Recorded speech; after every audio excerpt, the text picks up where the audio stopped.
How to fix games not opening on Windows 11. It is really a very frustrating situation whenever we are trying to play games, it's not opening. So we are going to only do one single step and we are going to fix this problem.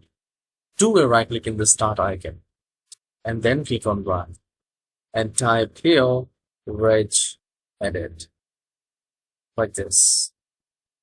Once you have typed it, click on OK.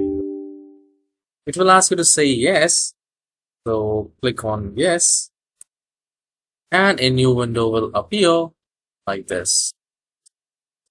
Now I'll tell you where exactly we need to go. So here you will find HKey classes root, and just do a double click on that, and then we need to go to exe file.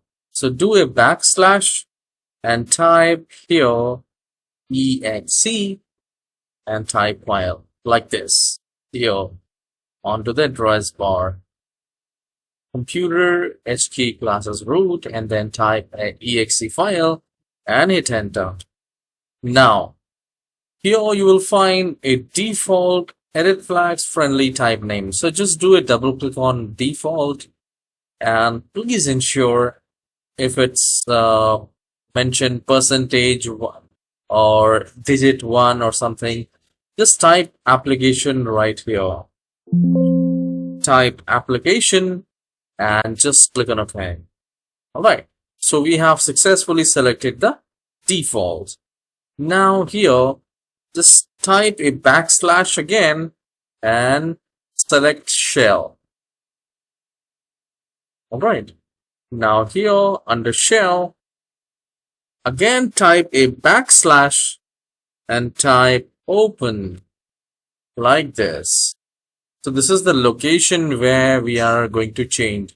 So firstly we have done the changes under exe file and now we are here under open. I'll just hit enter and here we will find default and edit flags. So if games are not opening, that's because of these default value are not set correctly. So just do a double click on that default. Ensure there is nothing there, even a 0. So there should be nothing here, just like this, and just click on OK and close it and restart the computer. And I'm sure that games not opening on Windows 11 will be fixed and you will be able to play games on Windows 11. Please do let me know in the comment section. Your comment really motivates me and also encourage others to follow the same steps. Alright, so I'll see you in the next tutorial. Please hit the like and subscribe. I'll see you in the next video. Have a wonderful day.